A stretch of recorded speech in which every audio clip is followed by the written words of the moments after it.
Mr. Speaker, I applaud and thank my colleague from Ohio and my colleague from Arkansas for their leadership on this issue. On May 22nd, I sent a bipartisan letter with my colleague, Congresswoman Maloney, to CFPB Director Richard Cordray requesting a grace period for compliance with the TILA-RESPA Integrated Disclosure Rule, or TRID.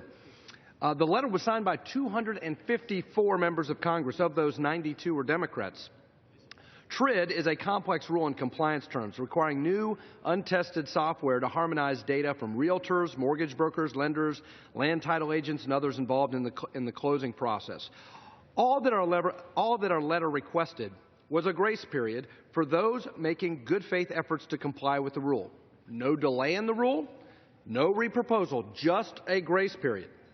We have listened to our constituents, and what they tell us is that innocent mistakes are inevitable as the disclosure software is tested in the real world for the first time. In fact, CFPB cited a mistake as the reason to delay implementation of the rule from August 1st until this past Saturday, October 3rd.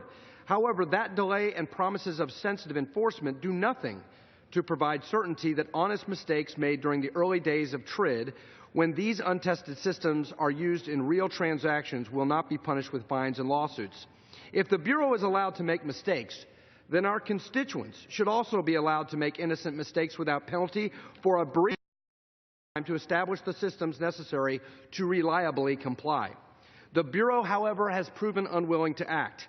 So today we consider a bill that implements the grace period requested in that letter. The Homebuyers Assistance Act simply provides a grace period until February 1st, 2016 to ensure that homebuyers and sellers can be assured their transaction will not be delayed and industry participants won't need to fear enforcement actions or frivolous lawsuits over data entry issues or typos. It's what 92 of our Democratic colleagues requested just 5 months ago.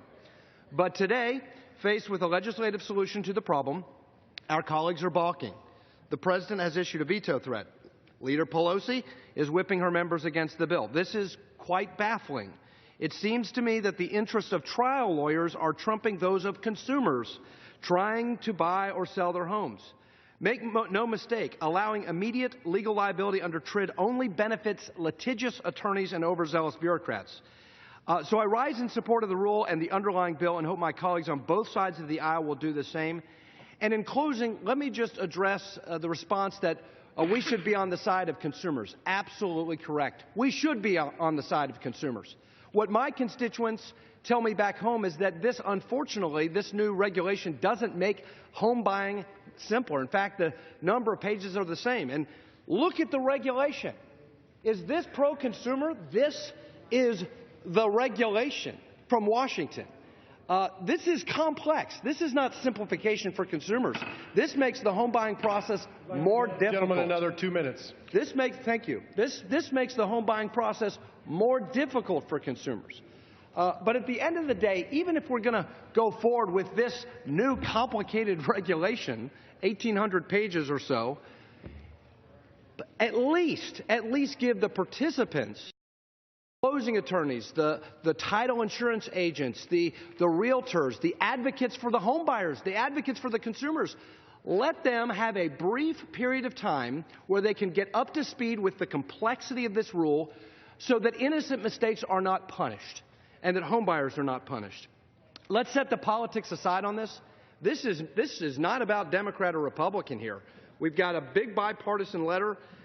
This is something that protects our constituents. This is what our constituents are telling us they need to come into compliance with this new complex law.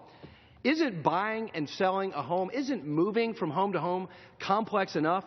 Let's not let the bureaucrats make it even more difficult. And with that, Mr. Speaker, I yield back to my friend from